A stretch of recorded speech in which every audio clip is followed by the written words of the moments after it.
Lecture: Myths and Misconceptions. Lecture objectives: to lay to rest some misconceptions that will cloud you from seeing your alcohol problem as being no more than a habit. Lecture outcomes: you will understand that alcohol addiction is not a disease. Alcohol addiction is not genetic. Alcohol is not an addictive substance in itself. And the statement, once an alcoholic, always an alcoholic, is simply not true.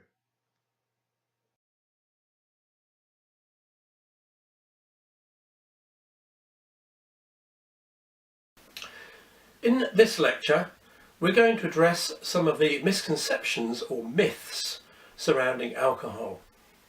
It's important we address these now because depending on what you've heard and what you've read to date and before you started this course, you're going to be thinking things that might affect whether you believe you can actually quit your alcohol problem. You might have heard some of the things we're going to talk about, that alcohol's a disease or that it's genetic, or the sort of things that it can't be your fault, so how can you possibly quit the alcohol habit? So let's address these one by one. The first of those misconceptions, and that's that alcoholism is a disease. It isn't a disease. Now, excessive alcohol can bring on all sorts of diseases. It can certainly it can bring on cancer, as some of the latest research is suggesting. But alcohol addiction isn't a disease. You didn't catch that from anybody else. It isn't like a virus that you pick up, or you were in a pub one night and you came back and you think, God, I've caught what that guy had. It is not a disease. Now, there are countless organisations making fortunes by saying it is a disease. It really is big, big business. So yes, it's in a lot of people's interest to promote the fact that it's a disease, and you will have probably read that in countless magazines and articles. It is not. Ignore that fact. It isn't a disease. Let's look at the next myth, that alcoholism is genetic.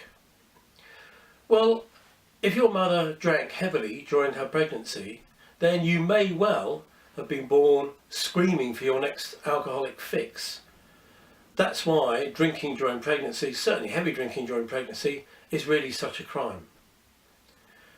But do you remember when you were a small child, raiding the fridge for a glass of wine when you could first walk? Or again when you could first walk, or when you first went to school, stopping at the pub on the way home and screaming to your parents to let you go in? No, you didn't. It's not genetic. It's not something you were born and brought up with. It is something that evolved over time through it becoming a habit. I don't know what age you first started drinking, but it certainly wasn't when you were young. If it was genetic, you'd have had it from a very, very early age. It's another myth. It just takes it away from being your own fault and something you need to address yourself. So let's kill that one as well.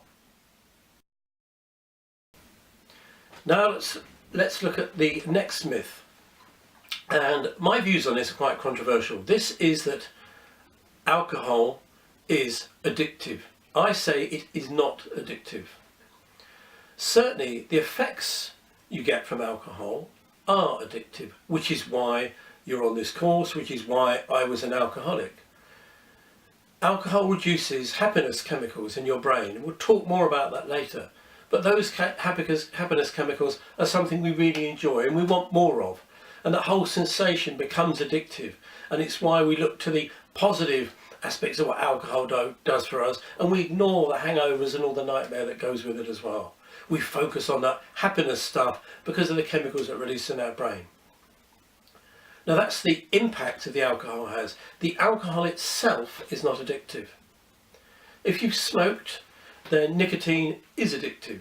If you've taken heavy drugs, you'll know that they're addictive. And certainly when you give up, the withdrawal symptoms can be horrendous. I've never done drugs, but certainly I smoked for many, many years, and I gave up some 20 odd years ago. And it took me weeks to actually get that craving out of my system. I was climbing the wall for a cigarette. If I'd have seen a packet of cigarettes, if someone had been left any around, if somebody blew smoke near me, it would send sensations around my body and drive me mad. Oh, I had to have a cigarette. It isn't the case with drink. Once you quit alcohol, within 24 hours, the alcohol has left your system. Now, if the day you're giving up is after a huge big binge and you've been absolutely wrecked, it might take days before you fully recover. That isn't the alcohol losing your system. That's whatever you've done to your system repairing itself. You've soaked your liver, you've soaked your kidneys, you've addled your brain, you've made yourself feel really, really sick and ill. And you've got to drink loads and loads of water to flush your system and maybe sleep off that horrible hangover to get rid of that. But that isn't the alcohol creating a craving. The only craving that you get, the only addiction is in your mind. It's not in your body. Now, if you truly believe that you've tried giving up before and you've had massive bodily withdrawal symptoms, then you should be seeking medical advice before you carry on with this course. But everybody who's written to me, everyone who I've ever met, who has given up alcohol because they've used their mind and they want to give up alcohol, does not have any after effects. It is not an addictive substance. And now let's finish this lecture on the really big one, and that is that an alcoholic is an alcoholic for life. If you've been to Alcoholics Anonymous sessions, or you've read any of their literature, or you might have read other literature, you will hear that particular statement, that an alcoholic is an alcoholic for life. That to me is like a death sentence. If I'd been told that when I was still drinking, and as you know, I didn't recognise the fact I was an alcoholic, but if I'd have been told that, I'd have never ever admitted to being an alcoholic, even after I gave up drinking, and I'd probably never have given up drinking anyway, because I'd have thought, God, what is the point of living if I'm going to spend the rest of my life thinking, God, if only I could have a drink. If I was sitting there anticipating drink, walking by pubs and dying to go in, climbing the wall and this sort of stuff, it would have absolutely driven me crazy. And yet it doesn't. From the day I decided forever that I was never going to drink again, it hasn't bothered me once. I am not an alcoholic. I don't crave alcohol. I don't want to drink. I am simply not interested, which is why my book's called and why I say I don't drink.